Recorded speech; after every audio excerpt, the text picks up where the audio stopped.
ખેડાના સાંસદ ડોક્ટરેટની ડિગ્રી મેળવતા જ દોરા ધાગા કરતી જનતાને સાક્ષર નગરી નડિયાદમાં સુફિયાણી સલાહ આપી। સાક્ષર નગરી નડિયાદમાં ખેડાના સાંસદ દેવુસિંહ ચૌહાણની સલાહને લઈને ચર્ચા છેડાઈ છે।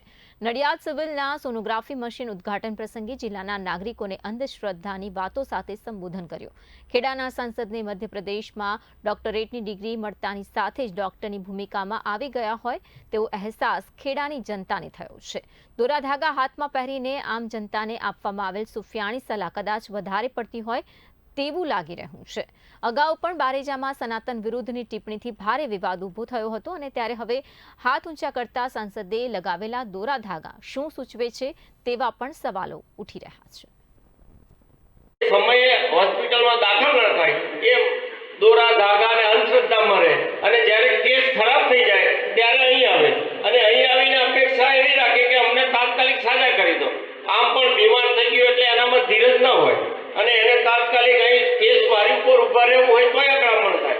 હવે એ આમ ઘરમાં બેસી રહ્યું હોય જ્યાં સુધી બરાબર બીમાર ના થાય ત્યાં સુધી પેલી માતાઓની બાધા આખડીઓમાં રહેતી હોય અને અહીં આવીને એવું કે મને હવે તમે તરત સાજા કરી દો।